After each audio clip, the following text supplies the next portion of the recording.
Bonjour à tous, ravi de vous retrouver pour cette nouvelle édition de Sénat 360. Voici les titres. Le malaise des associations caritatives face à la générosité des donateurs pour reconstruire Notre-Dame. Alors que le milliard d'euros a été dépassé hier, beaucoup s'interrogent sur la capacité des Français à se mobiliser pour les plus pauvres. Le débat dans cette émission. Le MEDEF propose de relever l'âge de départ en retraite à 64 ans d'ici 2028. Pour l'organisation patronale, cela permettrait d'assurer l'équilibre du système et de financer la réforme de la dépendance. Le détail dans un instant. Faut-il supprimer l'ENA? La proposition figure dans l'allocution qu'Emmanuel Macron devait prononcer lundi. La fin de l'énarchie est réclamée par les citoyens qui se sont exprimés lors du grand débat. Mesure démagogique, disent les anciens élèves. Le décryptage dans cette édition. Et je vous rappelle que vous pouvez réagir sur Twitter avec le hashtag Sénat360. Pour m'accompagner cet après-midi pour les réactions des sénateurs à cette actualité, on retrouvera Alexandre Poussard en direct de la salle des conférences dans notre multiplex à suivre.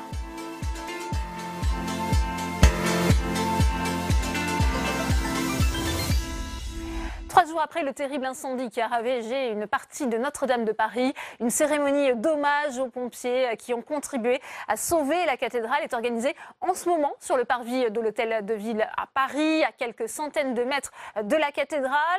La maire de Paris, Anne Hidalgo, est attendue. Il y a, vous le voyez sur ces images, de nombreux élus. Et ce matin, c'est Emmanuel Macron qui a salué le courage des pompiers et personnels mobilisés pour sauver Notre-Dame.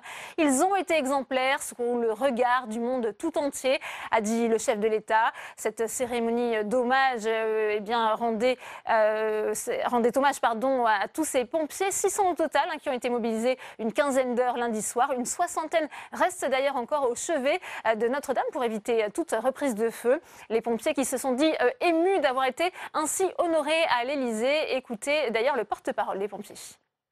C'est une grande joie, un grand honneur. Mais en même temps, pour les pompiers de Paris, c'est une unité humble, discrète. Donc là encore, c'est le collectif des soldats du feu qui s'est exprimé. C'est l'effort individuel et collectif de mes camarades qui se sont engagés, qui a été souligné. C'est la cohésion de l'État qui a été soulignée et ça fait chaud au cœur. On a été extrêmement touchés. Les circonstances font que les conditions d'engagement étaient exceptionnelles. Mais c'est vrai que les mots du président de la République nous ont particulièrement touchés. Et dans ce contexte, c'est une polémique autour des dons qui surgit aujourd'hui. Plus d'1 milliard d'euros en 3 jours. Les dons pour reconstruire Notre-Dame atteignent des montants records. Une solidarité nationale et internationale qui ne ravit pas tout le monde. Certaines personnalités de gauche dénoncent d'ailleurs un manque de solidarité sur les questions sociales. Fabien Riquer. Une avalanche d'argent qui interroge. Dans un contexte de baisse des dons aux associations de lutte contre la pauvreté, les montants versés pour rebâtir Notre-Dame dérangent certains syndicats et ONG. C'est d'autant plus choquant que quand on regarde les choses de près, on s'aperçoit que ces mouvements, ces dons, en apparence tout à fait désintéressés, en réalité bénéficient d'une réduction fiscale extraordinairement importante de 60%. En fait, c'est une forme d'optimisation fiscale que pratiquent ces entreprises. Ça veut dire autant d'argent en moins dans les caisses de l'État. Si la famille Pinault, comme le groupe LVMH, affirment qu'ils renonceront à leur avantage fiscal, l'État assume néanmoins une politique attractive en matière de défiscalisation, comme l'a souligné Édouard Philippe mercredi à la sortie du Conseil des ministres. Les entreprises bénéficieront des réductions d'impôts dites de mécénat dans les conditions actuelles. Nous ne modifierons pas l'état du droit en la matière. Nous avons donc opté pour un système incitatif. Des incitations bien comprises par les donateurs, puisque l'enveloppe pour la restauration de la cathédrale a déjà dépassé le milliard d'euros. De quoi peut-être venir en aide à d'autres biens patrimoniaux en danger, comme le souligne, non sans ironie, le sénateur de Paris, Bernard Jomier. Moi, je trouverais souhaitable que l'ensemble de cet argent soit versé dans une caisse qui sert à reconstruire Notre-Dame, bien sûr, mais à rénover d'autres bâtiments du même type dans des villages, dans des petites villes qui ne bénéficient pas des mêmes engagements. Et je suis certain que ces généreux donateurs ne trouveront rien à y redire. Chaque euro versé pour rebâtir Notre-Dame serait utilisé pour cela et pas pour autre chose, a souligné mercredi Édouard Philippe. Tam Trani nous a rejoint sur ce plateau. Bonjour Tam, vous êtes journaliste au pôle parlementaire de Public Sénat. On voit, et on l'a entendu, certains sénateurs qui veulent aussi que tous les Français puissent donner pour reconstruire Notre-Dame. Ils proposent d'ailleurs une fiscalité très avantageuse. Et oui, ce sont deux sénateurs les Républicains, Michel Savin et Céline Boulay-Espéronnier. Ils annoncent déposer une proposition de loi qui porte à 90% le taux de réduction d'impôt pour ceux qui donneraient jusqu'à 1 000 € pour Notre-Dame. En clair, qu'est-ce que ça veut dire? C'est qu'un particulier donnant 1 000 € pour la cathédrale recevra 900 € de réduction d'impôt de la part de l'État. L'idée, c'est que tous les Français, y compris modestes, puissent donner pour Notre-Dame. Évidemment, si vous n'êtes pas imposable, eh bien, vous n'avez pas de réduction d'impôt.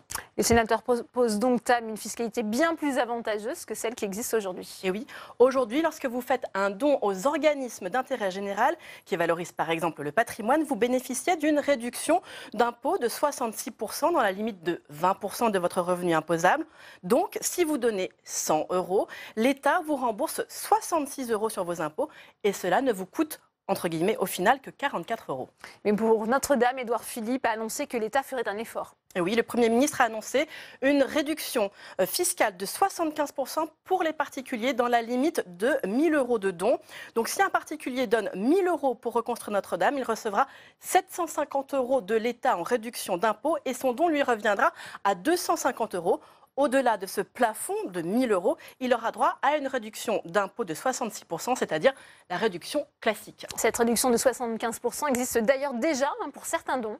Aujourd'hui, si vous faites un don aux organismes d'aide aux personnes en difficulté comme les Restos du Cœur ou encore la Croix-Rouge, vous avez aussi droit à une réduction de 75%. Mais le plafond de don pour avoir cette réduction, il est plus bas que celui qui est prévu pour Notre-Dame. Un particulier peut seulement donner jusqu'à 537 € pour obtenir une réduction d'impôt de 75%, soit 403 € au maximum. Au-delà, il aura droit à la réduction classique de 66%.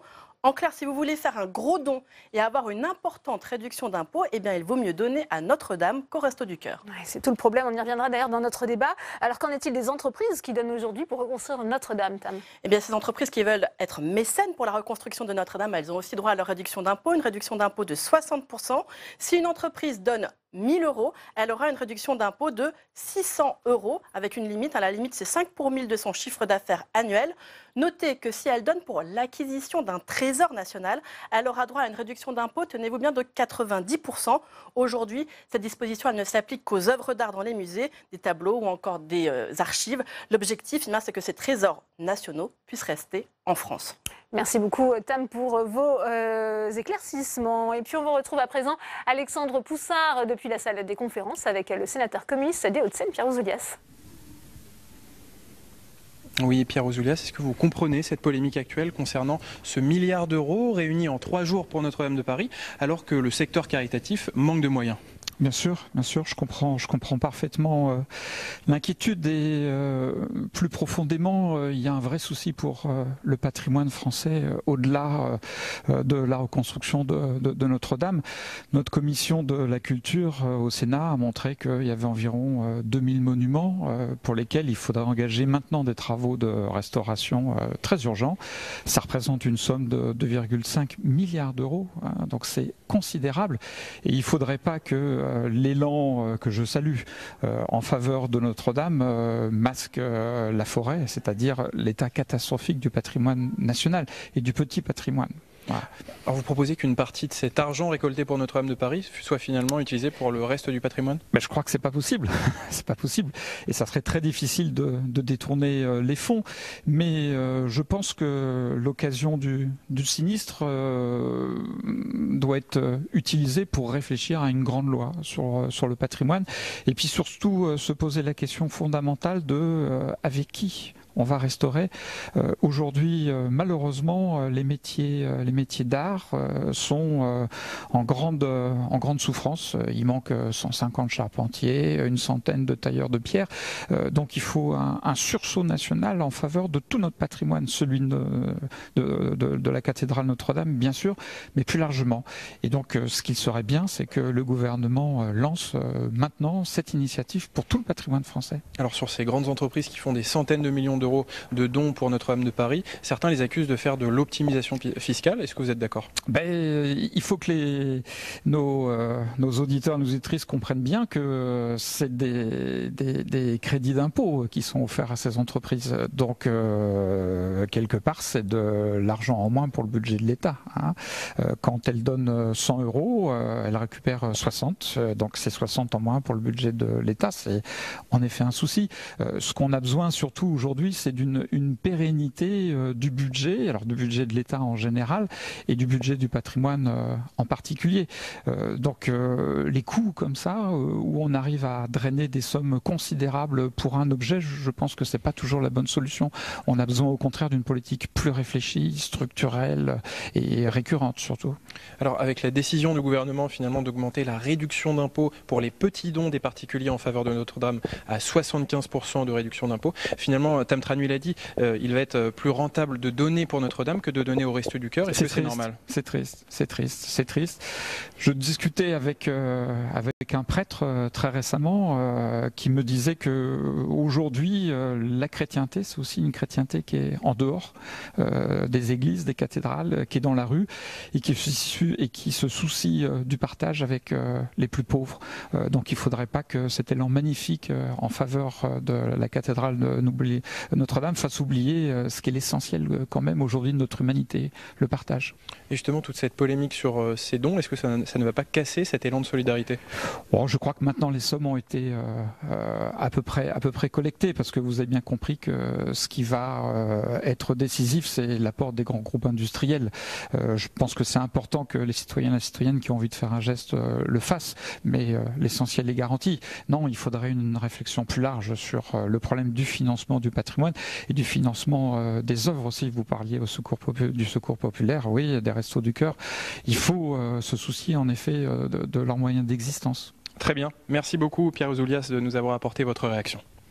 Merci à vous Alexandre pour cette nouvelle réaction. Et avant d'ouvrir le débat avec mes invités, je vous propose ces images. Vous le voyez, cet hommage qui a lieu en ce moment même sur le parvis de l'Hôtel de Ville, à quelques mètres de la cathédrale Notre-Dame de Paris. Beaucoup d'élus sont présents pour cet hommage. Vous le voyez sur ces images, le ministre de l'Intérieur Christophe Castaner ou encore Anne Hidalgo, la maire de Paris. Ce matin, ce sont les pompiers qui ont été reçus à l'Élysée pour un hommage du chef de l'État Emmanuel Macron.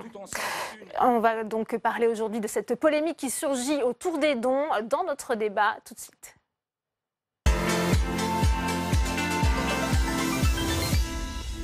Et nos invités sur ce plateau, j'ai le plaisir d'accueillir Jérôme Koller. Bienvenue à vous. Vous êtes directeur de l'initiative philanthropique. Vous conseillez les grandes familles, les grandes entreprises sur la philanthropie. Vous êtes cofondateur de la chaire philanthropie de l'ESSEC. Bienvenue à vous.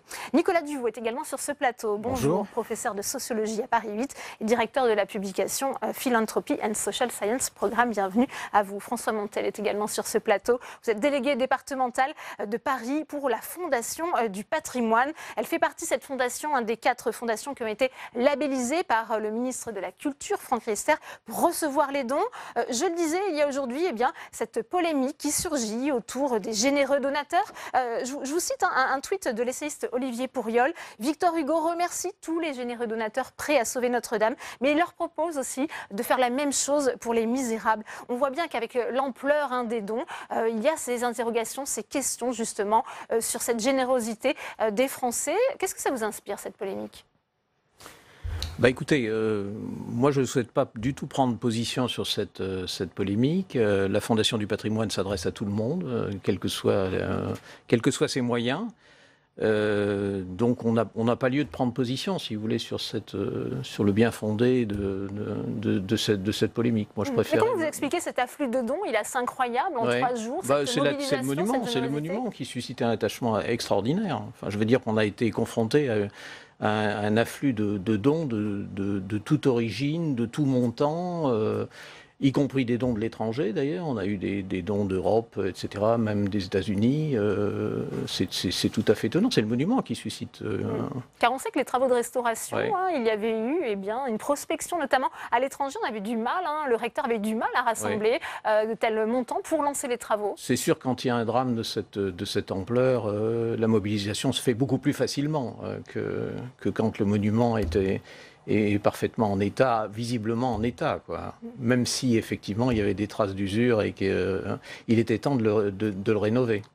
Mais là, le drame a fait qu'il n'y a eu aucune difficulté à mobiliser. Et, je veux dire, des gens de toute origine, et même de toute confession d'ailleurs, parce qu'il y a des gens qui ont fait état du fait qu'ils n'étaient même pas catholiques, qui étaient d'autres confessions, et qui ont accepté de participer volontiers en disant que c'était un symbole national, donc ça n'était pas du tout pour eux, c'était pas un monument religieux, c'était un symbole national.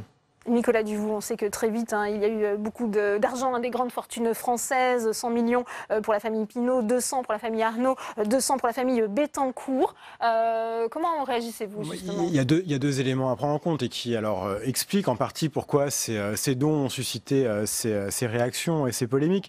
La première, elle est sur le décalage entre une annonce de dons très personnalisée, très généreuse, qui suscite évidemment à première vue une admiration, et puis un léger décodage qui conduit à identifier la part de déduction fiscale, qui a conduit d'ailleurs la famille Pinault, si on a bien compris, à renoncer à sa déduction fiscale. Donc le premier moment, le premier élément, c'est le décalage entre le geste et puis la réalité qui en fait revient à une proportion d'un tiers de l'effort réel, et puis de 100% une fois que la réaction et on va dire la règle de 3 a été faite pour identifier la part qui revenait réellement à la famille. Ça, c'est le premier élément. Et je veux dire, aujourd'hui, cette polémique, elle est en partie dépassée par la réaction des familles à cette polémique. Le deuxième élément qui, là, n'a pas disparu, et à mon avis ne va pas disparaître demain, c'est le contexte plus large. Parce qu'il y a quelques jours, simplement, France Générosité, qui est donc une structure qui fait des études sur les montants des dons, signalait que l'année dernière avait été une année qui a été quand même extrêmement mauvaise en termes de dons, et notamment parce que la réduction, la suppression de l'impôt de l'ISF et son remplacement par l'IFI avait occasionné donc un manque à gagner sur la déduction à 75% des dons sur cet impôt. C'est pas négligeable, puisque la transformation de l'ISF en IFI, ça divisait par 3 le nombre d'assujettis, et ça représente une perte de 130 à 150 millions d'euros pour les associations. Bien sûr que non seulement c'est pas négligeable d'un point de vue monétaire ou d'un point de vue purement quantitatif, mais vous le savez comme moi, la politique, ce n'est pas que du quantitatif, ce ne sont pas que des chiffres, c'est aussi du symbole. Et donc il y a tout ce contexte dans lequel des associations qui s'occupent des plus démunis voient leur budget et les moyens réduits. Il suffit d'écouter la Fondation Abbé Pierre qui dit voilà, on a des donateurs qui sont des grands donateurs qui ne donnent plus parce qu'il n'y a plus la déduction ISF, et des petits donateurs, ce sont des retraités, qui ne donnent plus parce qu'il y a la CSG qui pèse sur eux. Et donc dans ce contexte-là, cet élan subit qui montre une disponibilité de ressources, forcément dans le débat public, ça pose un problème. C'est ça la racine. Vous confirmez, Jérôme Collin, effectivement, cette baisse des dons, et notamment peut-être un changement aussi de stratégie de la part de ces grandes familles, ces grandes fortunes qui donnaient traditionnellement ? Écoutez, je voudrais juste reprendre sur l'élan. Je pense que c'est vraiment un élan de générosité partagé par tous. Donc riches, pauvres, entreprises ou pas. Donc ça, c'est quelque chose d'incontestable et c'est très remarquable. Mais ça a été le cas auparavant avec le tsunami, avec le 11 janvier, avec toute une série d'éléments. C'est l'émotion qui parle. Je ne rentrerai pas sur la question de la déduction fiscale parce qu'elle est un peu complexe. Mais la réaction des grandes associations est de dire aussi, effectivement, il y a une baisse très importante de nos dons. La Fondation Caritas, Secours Populaire, toutes les associations ont pu le constater. Et c'est vrai qu'il y a un contraste, en fait, sur la rapidité de mobilisation des fonds, 1 milliard, qui est énorme, en 48 heures. Et finalement, le fait qu'apparaît en filigrane le fait que la pauvreté, il y a quand même 14% de la population française qui vit en dessous du seuil de pauvreté. Tout ça, finalement, on y est quasiment habitué.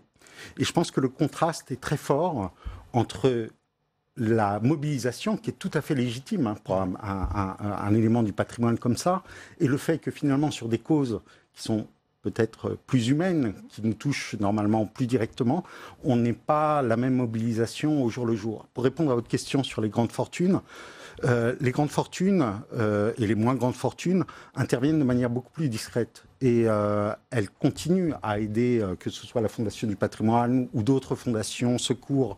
Par exemple, la Fondation Caritas abrite aujourd'hui 100 fondations. Et ça veut dire qu'il y a 100 grands donateurs qui interviennent sur les questions de la pauvreté, quelles que soient ces questions.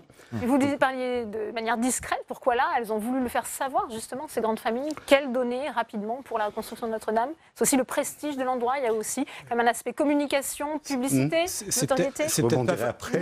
Non, mais ce que je veux dire, c'est que c'est peut-être pas forcément les mêmes. Et ça, je pense que c'est essentiel. C'est que c'est pas parce quand on s'intéresse aux familles qui créent des fondations, on est globalement dans des milieux extrêmement favorisés, que toutes ces familles ont les mêmes réactions. Les familles qui créent leur fondation dites abritées au sein de la fondation Caritas France ne sont pas les familles Arnaud ou Pinault. Donc chacun a ses registres d'action, chacun a ses causes et chacun a ses formes de visibilité. Et là, une des questions qui se pose, c'est effectivement ce contraste entre la très grande visibilité, l'immédiateté du don et puis le bruit de fond du débat public. Et il ne vous a pas échappé que cette catastrophe a empêché le président de faire des annonces qui étaient supposées répondre à une crise sociale de grande ampleur. Et donc, il y a là quand même un effet de télescopage qui est problématique. Justement, Nicolas Duvaux, on va écouter les réactions politiques ce matin, à la fois Philippe Martinez, secrétaire général de la CGT, et le ministre de la Culture, Franck Riester. Écoutez. Quand on dit qu'il y a de l'argent dans ce pays, vous voyez qu'il y a des milliardaires qui ont beaucoup d'argent. Vous vous rendez compte, en un clic, j'allais dire 200 millions, 100 millions, ça montre aussi les inégalités, ce que nous dénonçons régulièrement, les inégalités dans ce pays. Et j'aimerais connaître la position des salariés des groupes que dirigent ces PDG qui à qui on dit vous coûtez trop cher, il n'y a pas d'argent pour vous augmenter. Vous voyez, il faut aussi de la mesure. Vous voulez dire qu'on est plus généreux avec les pierres de Notre-Dame qu'avec les salariés de chez Renault ou d'autres entreprises? C'est évident. Ne créons pas des polémiques vaines. C'est toujours laissons la générosité s'exprimer pour Notre-Dame de Paris, pour le patrimoine, pour la culture, pour bien sûr le social. Mais bien évidemment qu'il ne faut pas opposer la générosité et que bien évidemment il faut s'occuper de celles et ceux qui n'ont pas de toit. Et bien évidemment il faut s'occuper de celles et ceux qui ont des difficultés. Il y en a tant dans notre pays. François Montel, c'est une polémique vaine puisqu'il y en a une autre et qui concerne le patrimoine, puisqu'on sait qu'il y a aussi beaucoup de bâtiments en souffrance et que certains aimeraient qu'une partie de cet argent soit aussi peut-être réaffectée pour notre patrimoine qui est, je le disais, parfois bien mal en point. Écoutez, pour ce qui concerne cette souscription, les fonds qui seront collectés seront destinés à Notre-Dame et uniquement à Notre-Dame. On respecte la volonté des donateurs, par conséquent, l'argent ne partira pas ailleurs. On est censé respecter leur volonté.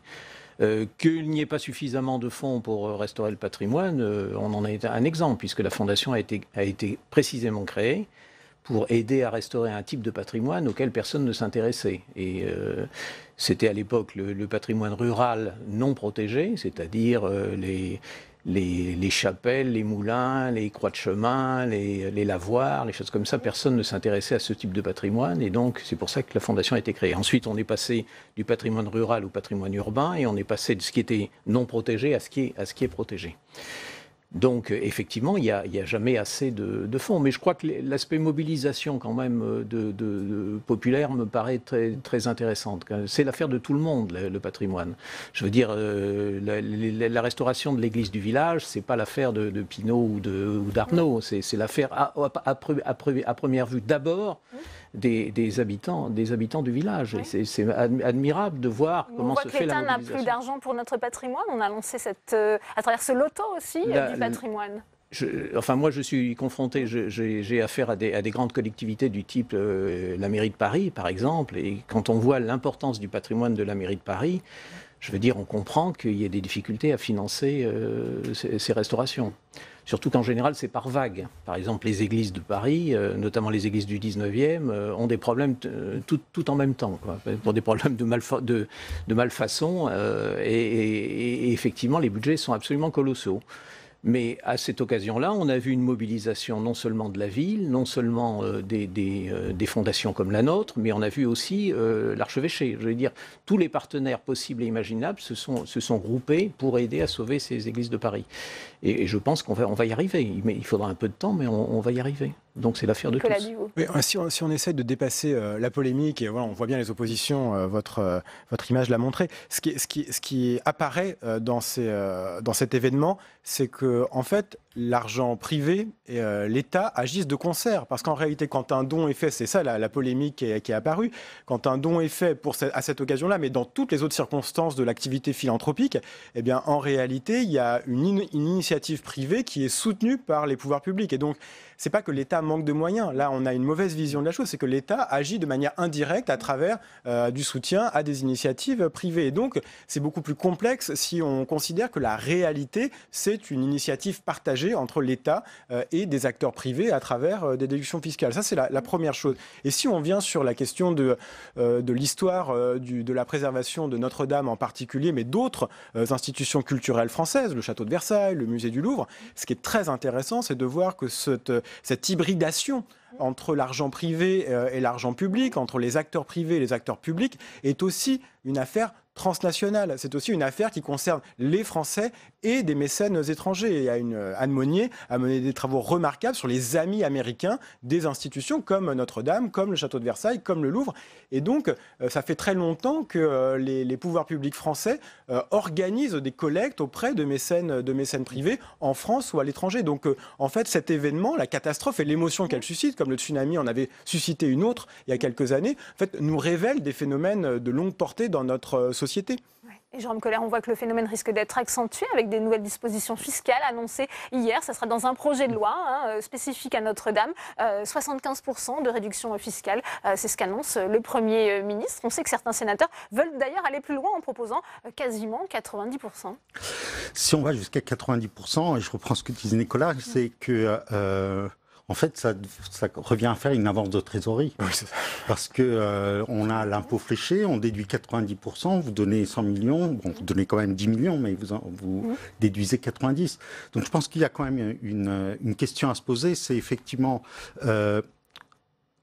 est-ce qu'on s'appuie de plus en plus sur de l'impôt fléché, ou est-ce que finalement, en payant ces impôts, le plus normalement possible, on soutient les services publics et l'intérêt général. Parce qu'il y a une question qui est très importante dans la philanthropie, vous le relevez aussi, c'est-à-dire que je peux m'intéresser au patrimoine, vous pouvez vous intéresser à la photographie, etc. Et on dispose de notre argent, enfin quand on est imposable et qu'on peut déduire quelque chose, on peut flécher notre don n'importe où.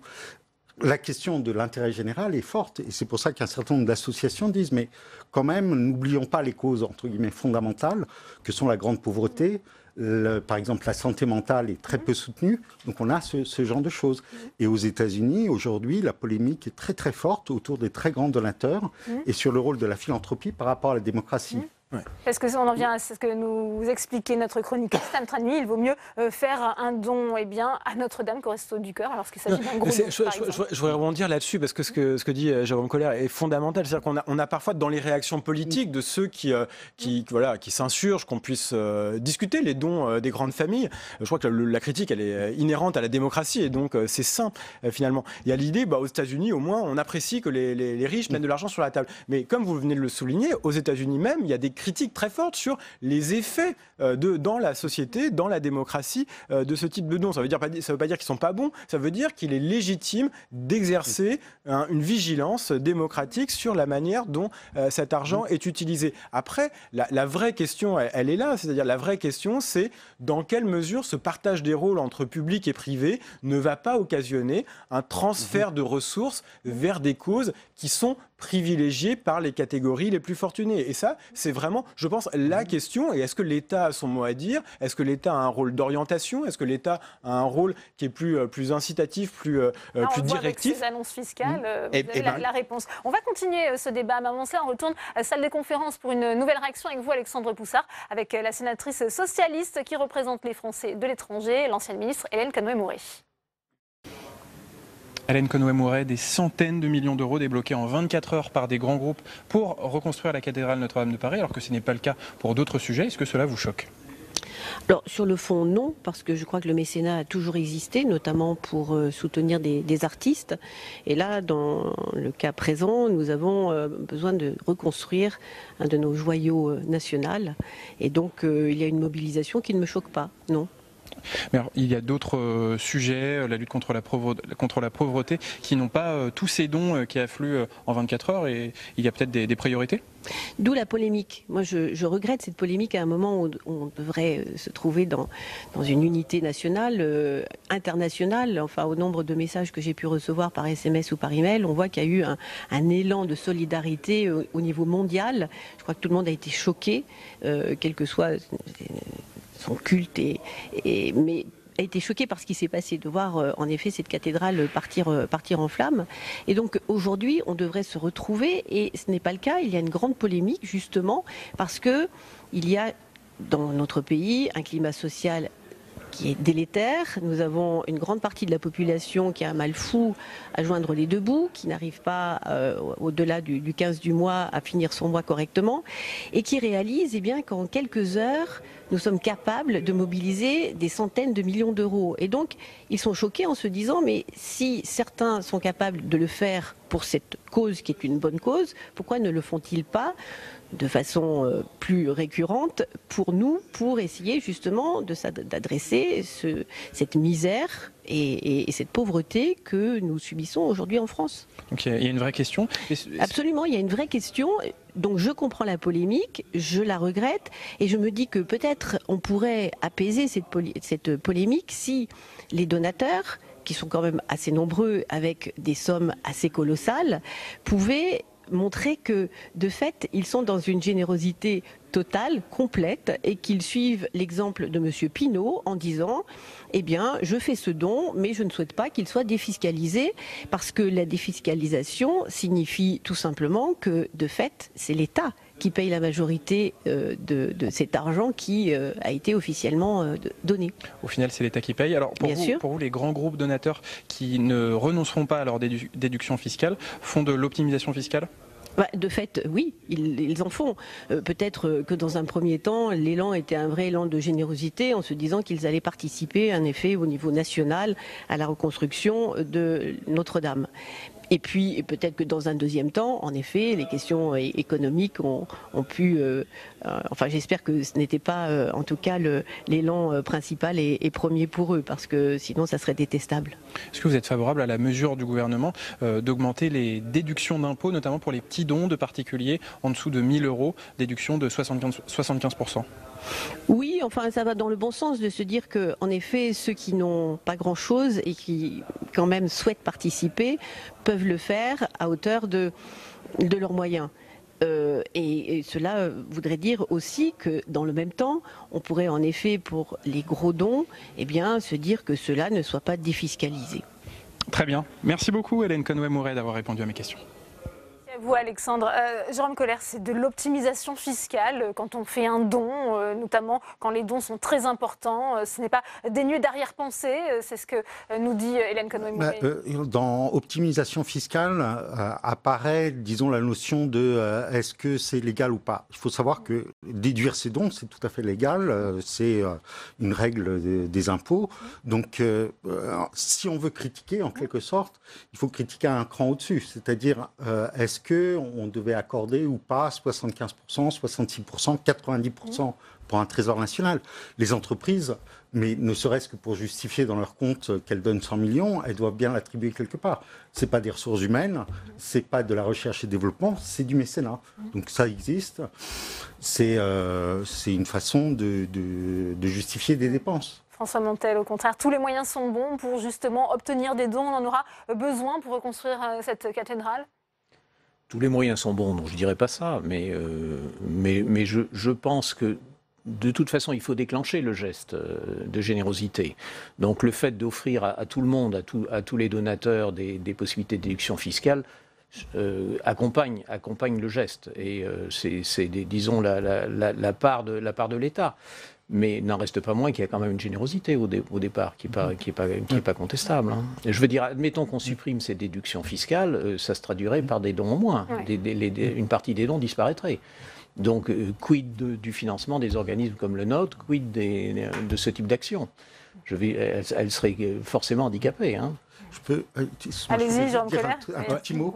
C'est que la déduction fiscale des 75%, elle n'est pas encore faite. C'est-à-dire que tous les gens qui ont fait des dons jusqu'à maintenant, à mon avis, ils ne se posaient même pas la question de la déduction fiscale. Il faut vraiment souligner ça. Donc ce serait peut-être une récompense a posteriori.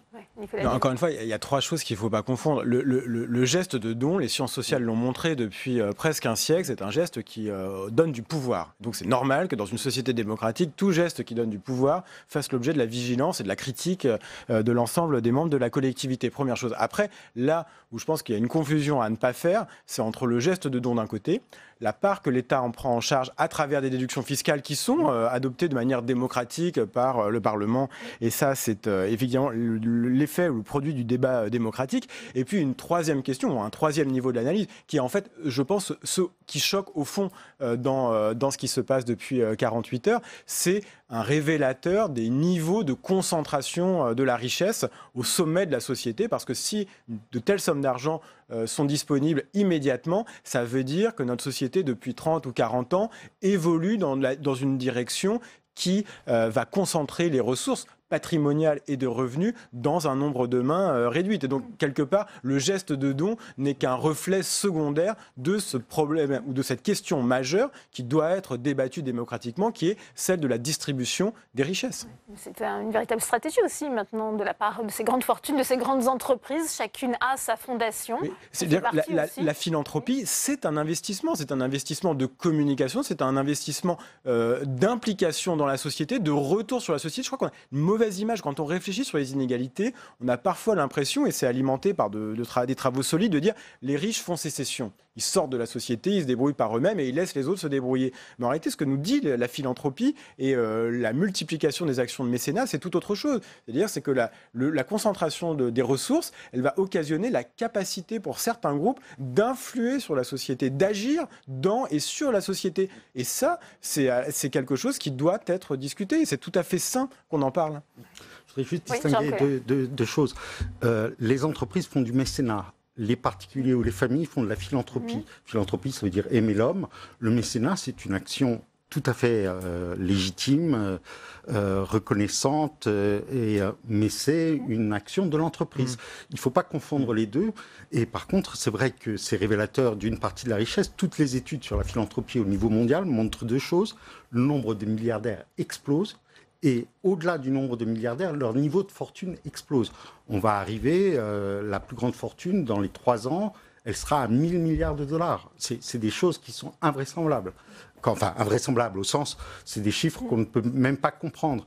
Donc il y a quand même cette révélation qui est, effectivement, il y a une partie de la société, on a parlé des 0,1%, des 0,01%, qui sont à des niveaux de fortune qui, effectivement, les mettent dans une société un peu à part, et qui peuvent, du coup, mobiliser 100 millions, 200 millions très facilement, mais c'est un révélateur du niveau auquel elles évoluent. François Montel, ça va peut-être permettre quand même cette prise de conscience aussi collective du besoin de financement, de dons pour restaurer notre patrimoine. Nous l'espérons. Tirer comme enseignement peut-être aujourd'hui. Nous l'espérons. On peut avoir une crainte, évidemment, vu les sommes qu'on est en train de collecter, qui est un effet d'assèchement ensuite de ce type d'action. Moi, je crois que c'est au contraire, cet élan montre qu'il y a une attention au patrimoine, qu'il y a un intérêt pour le patrimoine. Et moi au contraire, j'en espère une mobilisation générale pour des quantités d'autres chantiers. Et Dieu sait si les chantiers ne manquent pas, notamment à Paris. Oui, il y a plein d'autres occasions d'être restaurés. Voilà. Oui. On peut s'attendre à une vague de dons, justement, après cet enthousiasme, cet engouement pour la restauration de Notre-Dame de Paris. Alors là, j'ai pas d'idée pour revenir au sujet que vous avez ouvert tout à l'heure, ce qui va, parce que les églises, c'est des lieux qui sont des lieux matériels, avec des pierres, etc., qui ont une certaine longévité, mais c'est aussi des lieux symboliques. L'Église catholique, elle a quand même imposé dans notre société la question de la pauvreté et de la centralité de la pauvreté dans l'organisation de la société. C'est pour ça aussi que le chiasme, que la contradiction apparaît de manière aussi cruciale et décisive dans le débat public aujourd'hui. Et donc la question, ça va être effectivement, est-ce qu'à l'occasion de cet événement et de la discussion qui en public qui en est issue, est-ce qu'on a une réflexion sur la hiérarchisation des causes qu'il faut soutenir et et du rôle de l'État et des responsabilités des grandes fortunes ou des grandes familles qui existent dans nos sociétés. C'est ça les vraies questions. Le mot de la fin avec vous, Jérôme Collère. Ça va permettre cette prise de conscience, je le disais, peut-être un peu collective aussi. Écoutez, oui, je pense que malheureusement, moi, je serais un peu moins optimiste, c'est-à-dire que je pense que la collecte pour Notre-Dame risque d'assécher un peu la collecte pour d'autres monuments. Il y a toujours ce phénomène dans la plupart des grandes causes.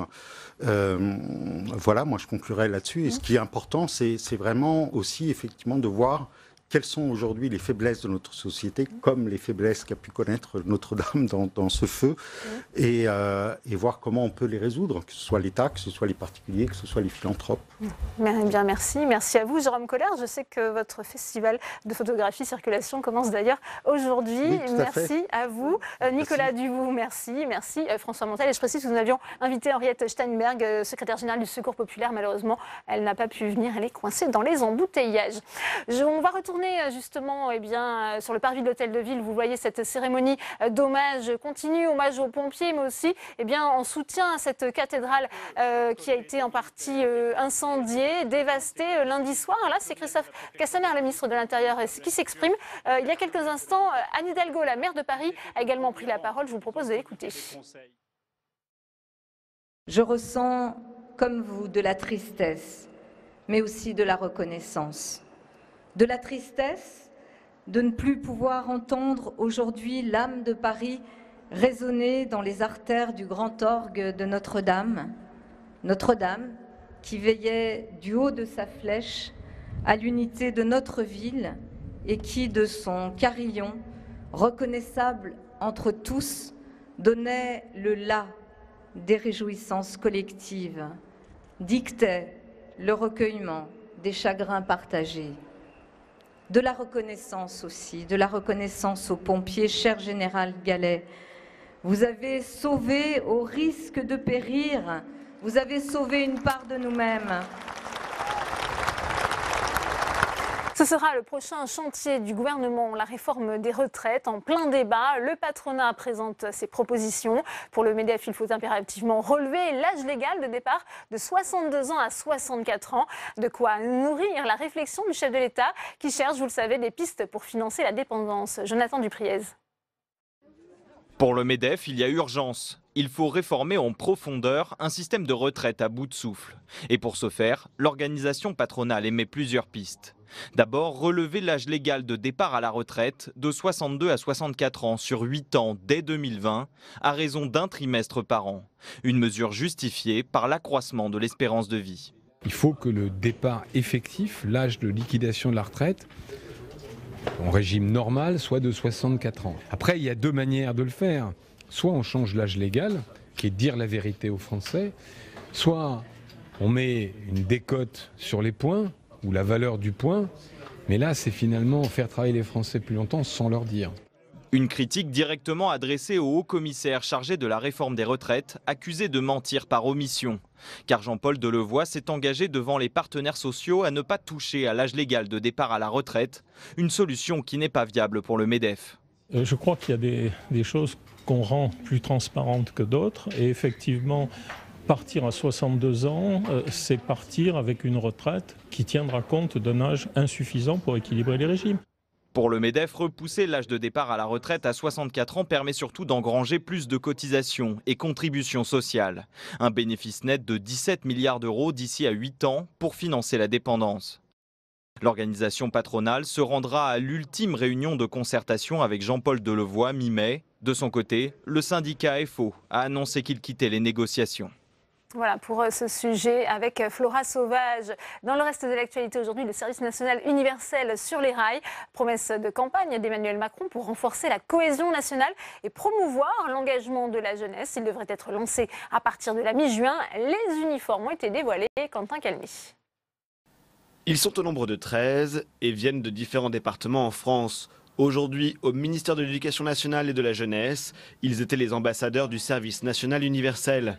En juin prochain, ils seront parmi les 2000 jeunes volontaires pour la première session de test de ce programme. Pour l'occasion, ils présentaient le nouvel uniforme porté par tous les jeunes lors du SNU. Le SNU pour Service National Universel donc, promis depuis la campagne présidentielle, il se découpera en 2 moments. Un premier appelé phase de cohésion en internat pendant 15 jours. Lors de ce SNU, il y aura une mixité qui sera faite. On sera avec des personnes qu'on ne connaîtra pas pendant 2 semaines. Donc on sera obligé de cohabiter avec eux, de s'entraider, d'avancer avec eux. Deuxième étape, une mission d'intérêt général auprès d'une association ou d'une collectivité pour une durée d'au moins 15 jours et effectuée dans l'année qui suit. Il s'agit d'être bénévole donc pendant 2 semaines dans une association près de chez soi, tant que c'est d'utilité publique. Par exemple les Restos du Cœur, le Secours Populaire et bien d'autres. Pour Gabriel Attal, secrétaire d'État à la jeunesse, il s'agit progressivement de rendre ce programme obligatoire pour toute une tranche d'âge. Évidemment, l'objectif, c'est qu'on ait une montée en puissance rapide et que assez vite, ça puisse concerner l'ensemble d'une classe d'âge, puisque l'objectif, c'est bien que tous les jeunes soient concernés, que tous les jeunes se fédèrent, s'inventent aussi un projet commun, un destin commun autour de valeurs très fortes, les valeurs de la République et l'engagement. Avec encore un doute sur l'année où toute une tranche d'âge, soit 800 000 jeunes, pourront tous participer au service national universel. Pour les militaires, la date de 2026 est avancée, une date trop lointaine pour Gabriel Attal. Sa suppression serait actée. L'ENA, l'École nationale d'administration, créée en 1945 par De Gaulle, est devenue, malgré elle, le symbole des élites et de l'entre-soi, serait sacrifiée sur l'autel des Gilets jaunes. Une décision jugée démagogique et qui inquiète les hauts fonctionnaires. Marie Grémaud. Supprimer l'ENA, devant les grilles de l'école, les élèves font part de leurs doutes. Je suis un peu sceptique. La réalité des territoires, la réalité des difficultés des Français, je l'ai perçue à chaque moment de poste. Et je regrette profondément cette décision. De l'ENA sont sortis bon nombre de nos dirigeants. Emmanuel Macron en premier lieu, mais aussi François Hollande, Alain Juppé, Édouard Philippe, Valéry Giscard d'Estaing, entre autres. La future disparition de cette école qui forme les hauts fonctionnaires depuis 1945 ne résout pas tout, selon Raphaël Glucksmann. Peut-être qu'on peut réformer l'ENA, on peut remplacer l'ENA par quelque chose d'autre qui aurait une fonction la même, c'est-à-dire de former une élite de service public, mais juste balancer l'ENA comme ça. Voilà, le vrai problème, c'est qu'il est politique, il n'est pas à l'ENA. C'est en fait une arlésienne démagogique. Depuis des décennies, l'École nationale d'administration fait polémique, souvent présentée comme une caricature de l'entre-soi. Le ministre de l'Éducation nationale prône aujourd'hui le changement. Quoi qu'il arrive, on aura besoin de formules qui permettent cette méritocratie républicaine, laquelle doit notamment être beaucoup plus soucieuse de la diversité sociale de ceux qui bénéficient de cette méritocratie républicaine. L'une des pistes envisagées serait une nouvelle entité regroupant plusieurs institutions, dont l'École nationale de la magistrature notamment, une sorte de super-école des pouvoirs publics. Reste à savoir si la nouvelle structure garantira une plus grande mixité sociale. Et on continue les réactions avec vous, Alexandre Poussard, toujours en direct de la salle des conférences du Sénat, avec le sénateur Les Indépendants, Jérôme Bignon. Oui, Jérôme Bignon, question simple, est-ce qu'il faut supprimer l'ENA ? Moi, je ne pense pas, parce qu'il faut bien qu'il y ait des gens qui soient formés à gérer les affaires de l'État. On croit toujours que c'est facile, mais c'est extrêmement compliqué. Le monde moderne n'est pas un modèle de simplicité. La relation à l'intérieur du pays, la relation avec les autres pays, les problèmes techniques, les problèmes financiers, les problèmes diplomatiques sont d'une complexité extrême, et qu'il y ait des gens qui soient formés et y travailler, c'est une bonne idée. Alors, peut-être modifier, réformer, ouvrir, faire évoluer, organiser des stages, des présences dans des métiers de la vie civile. Je crois que c'est plus un renforcement d'expérience, d'un regard plus large sur le monde dans lequel on vit qui est nécessaire qu'une suppression. Il faudra bien un médecin. On a toujours besoin d'un médecin, il faudra bien les former, donc peut-être différemment, mais pour l'ENA, c'est pareil. Alors dans les critiques qu'on a entendues dans ce grand débat national, il y a la déconnexion des élites, notamment vis-à-vis des territoires. Est-ce que vous êtes d'accord avec ce constat ? Il y a du vrai, mais il n'y a pas que du vrai. J'ai rencontré des énarques qui connaissent très bien les territoires. On a des préfets, par exemple, qui sont sur les territoires, qui sont des très, très bons et très fins spécialistes. Des sous-préfets qui sont énarques, qui sont des très fins spécialistes. Des DREAL qui sont des très fins spécialistes. Mais c'est plus une question humaine et une question d'appréciation. Dans la carrière des gens, je pense qu'il y a un problème de gestion des ressources humaines de la part de l'État. C'est pas parce qu'on est énarque qu'on est bon pour tout faire. C'est pas parce qu'on est énarque qu'on est bon pour tout faire à tous les niveaux. et à tout âge. Il y a des évolutions et dans les entreprises, il y a des RH. Dans l'administration, il y a des RH, mais pour gérer les grands corps, ce sont des décisions qui sont souvent politiques, voire politiciennes, et qui ne sont pas nécessairement bien adaptées. Ou peut-être qu'aussi, on peut se poser la question de savoir si les RH sont gérés par des gens adaptés à ces questions-là. C'est un vrai sujet. Alors dans cette formation de nos élites administratives françaises, est-ce qu'elles finalement sont trop formatées ? Ça donne un peu cette impression-là parfois, mais les problèmes qu'ils ont à résoudre sont des problèmes qui sont très rigoureux, qui exigent un énorme travail, une énorme concentration, une énorme technicité. Et c'est vrai qu'ils sont formatés, mais je reviens à l'image du médecin. Un médecin, c'est assez formaté. Hein. Dans l'école de médecine, on ne plaisante pas beaucoup. Après, vous avez des spécialistes, mais à l'intérieur, le métier de base. Mais c'est pareil pour un ingénieur. Prenez un ingénieur méthode dans une grande entreprise, il est formaté parce qu'il a appris à travailler. Un gars qui a fait HSC, qui est dans une banque, il est formaté pour travailler avec une rigueur, une méthodologie qui est qui est obligatoire. Sans ça, la technique est tellement compliquée aujourd'hui qu'il faut comprendre que...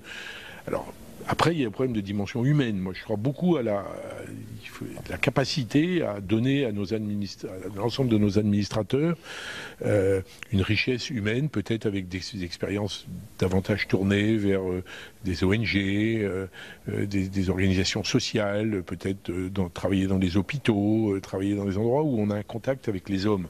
C'est beaucoup des gens de dossier qui sont sympathiques quand ils sont dans la vie ordinaire comme tout le monde, mais quand ils sont dans leur dossier, ils sont très formatés, c'est vrai. Très bien, avoir une formation plus concrète, plus proche du terrain. Très bien. Plus humaine. Plus humaine. Merci beaucoup Jérôme Bignon d'avoir répondu à mes questions. Merci à vous Alexandre pour cette dernière réaction. Et Damien Zaversnik, président de l'association L'Accordé, est notre invité. Le face-à-face, c'est tout de suite.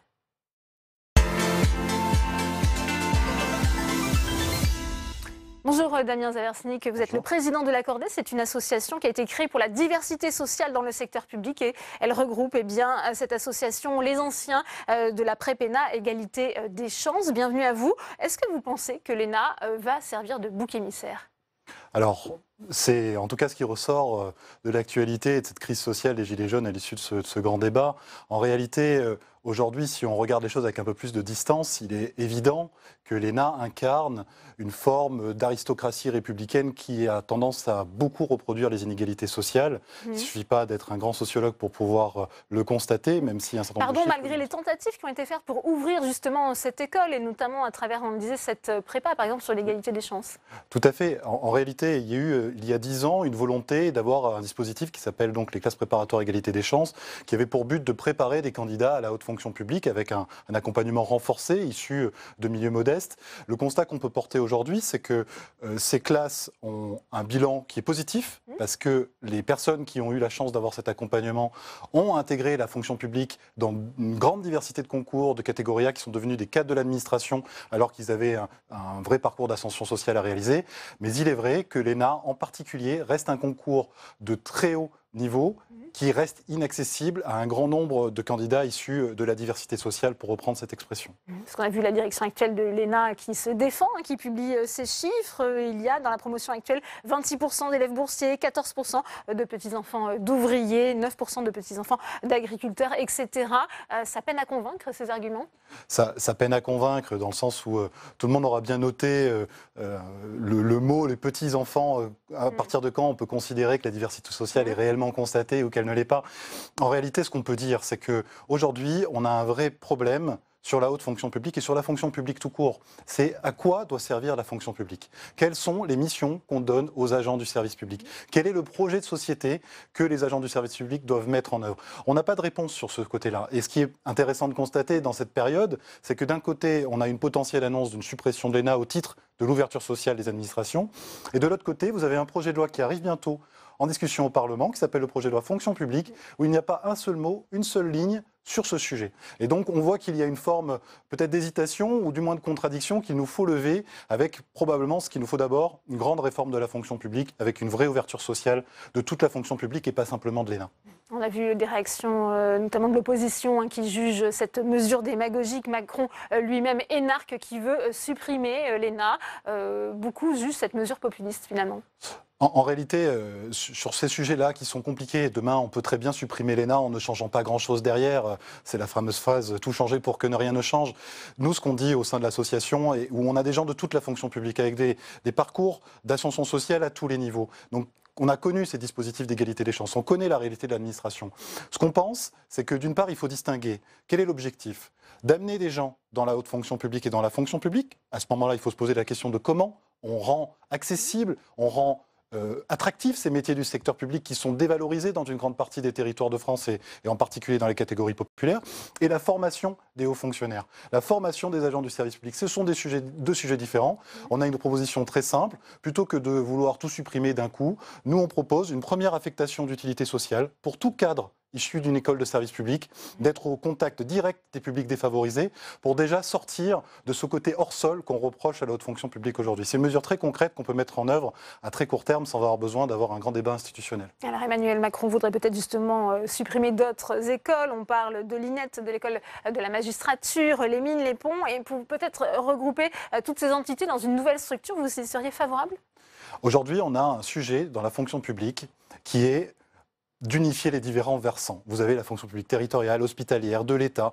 À la fin, ça devient plus forcément très lisible pour les citoyens, à la fois dans les missions qui sont exercées par les différentes administrations, mais surtout, et j'y reviens, dès lors que vous créez des inégalités d'accès, avec des modes différents de recrutement, avec des niveaux de recrutement qui sont différents, vous perdez ceux qui sont les plus éloignés de ce bagage culturel et social qu'il faut maîtriser pour pouvoir avoir accès à ces concours. Donc, ce qu'on propose, c'est d'avoir une vision transversale à la fonction publique, peut-être d'avoir effectivement demain une seule haute école de la fonction publique qui forme les managers publics de demain, peut-être pousser cette réflexion dans les autres cadres d'emploi.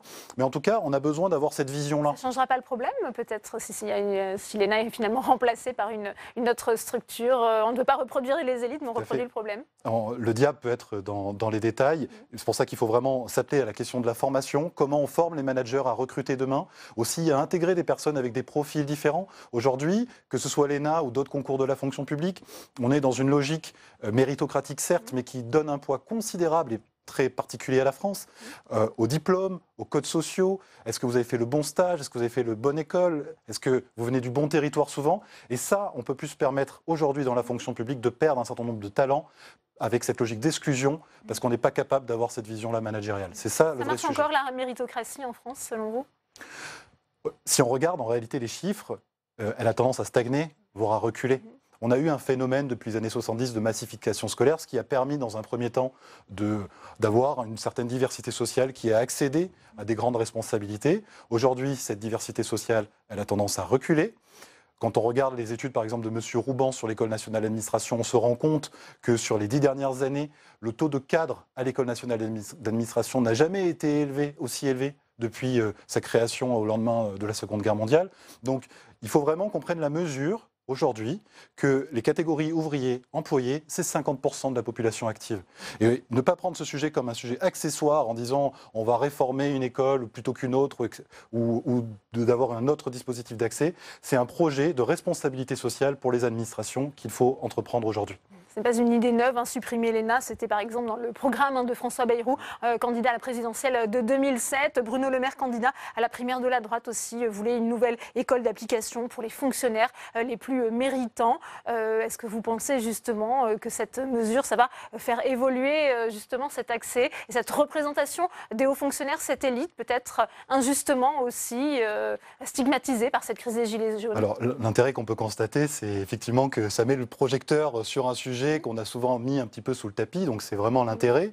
Mais encore une fois, si je peux faire passer le message de l'association, nous ce qu'on dit c'est prenons le temps de discuter avec l'ensemble des parties prenantes, les associations, les employeurs publics, les agents du service public qui souvent sont bloqués dans leur carrière parce que vous parliez de l'ascension sociale des élèves méritants.